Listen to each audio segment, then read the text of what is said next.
Halo semuanya, kami dari kelompok 1 akan menampilkan hasil diskusi kami yang berjudul penggunaan agensi hayati Trichoderma sp di Indonesia.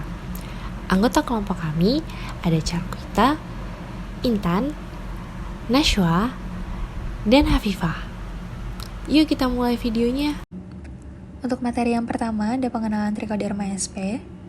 Trichoderma sp merupakan mikroorganisme tanah bersifat saprofit yang secara alami menyerang cendawan patogen dan bersifat menguntungkan bagi tumbuhan. Trichoderma sp merupakan salah satu jenis cendawan yang banyak dijumpai hampir pada semua jenis tanah dan pada berbagai habitat. Cendawan ini dapat berkembang biak dengan cepat pada daerah perakaran tanaman. Di samping perannya sebagai organisme pengurai, Trichoderma sp juga berperan sebagai agensi hayati yang dalam peranannya bekerja berdasarkan mekanisme antagonis yang dimilikinya. Trichoderma sp merupakan cendawan parasit yang dapat menyerang dan mengambil nutrisi dari cendawan lain.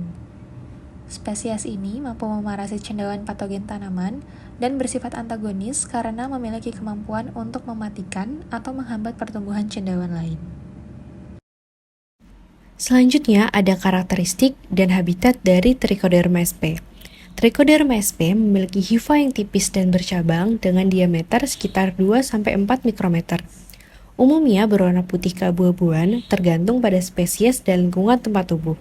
Trichoderma termasuk fungi saprofit dan memiliki kemampuan reproduksi seksual dan aseksual. Trichoderma bersifat antagonis terhadap tumbuhan dan memiliki toleransi yang luas terhadap kondisi lingkungan yang berbeda.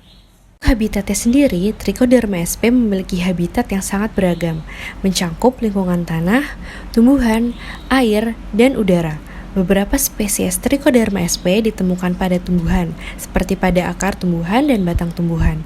Beberapa spesies Trichoderma sp lebih suka hidup di lingkungan yang memiliki tingkat kelembapan yang tinggi, seperti pada daerah tropis dan subtropis. Spesies lain dapat tumbuh di lingkungan yang lebih kering atau pada daerah gurun. Proses pembiakan atau inokulasi Trichoderma sp diawali dengan mengisolasi Trichoderma sp dari rhizover tanaman.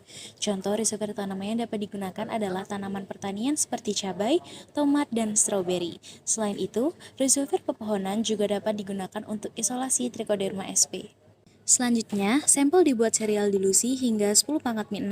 Suspensi diambil 0,1 mili dan diinokulasikan pada media potato dextrose agar atau PDA yang mengandung streptomycin 50 mg per liter dan ditumbuhkan pada suhu 27 derajat Celcius selama 48 jam.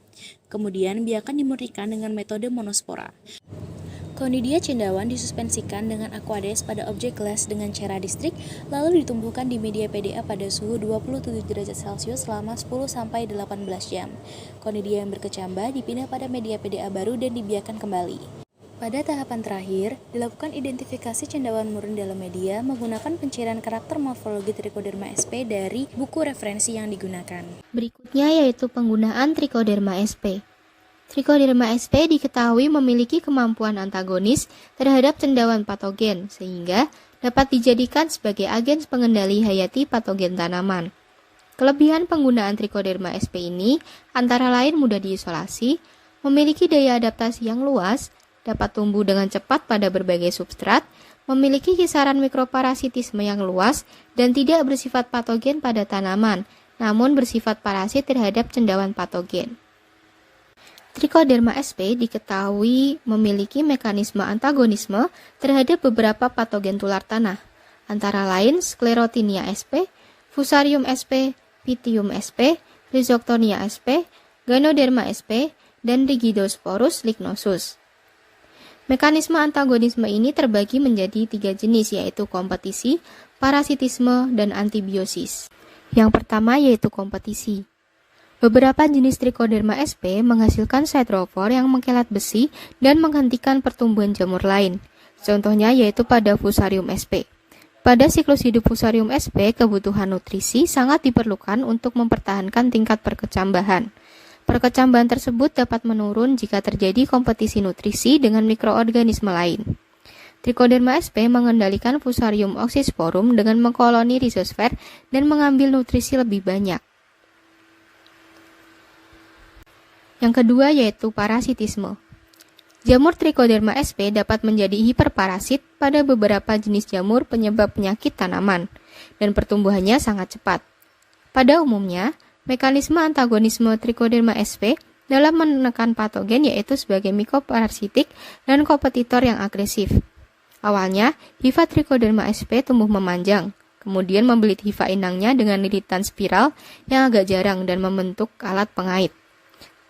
Kemudian mempenetrasi hifa jamur inang sehingga hifa inang mengalami vakuolasi, lisis, lalu akhirnya hancur. Trichoderma sp melakukan penetrasi ke dalam dinding sel inang dengan bantuan enzim pendegradasi dinding sel, yaitu kitinase, glukanase, dan protease. Selanjutnya menggunakan isi hifa inang sebagai sumber makanan.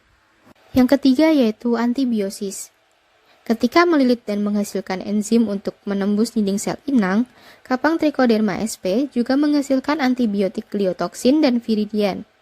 Senyawa sekunder seperti viridin dan trikomidin biasanya dikombinasikan dengan enzim pendegradasi dinding sel, sehingga mampu melakukan penetrasi ke dalam hifa patogen. Gliotoksin telah terbukti dalam menghambat pertumbuhan miselia, pembentukan sporangium, dan motilitas zoospora dari berbagai spesies Phytophthora.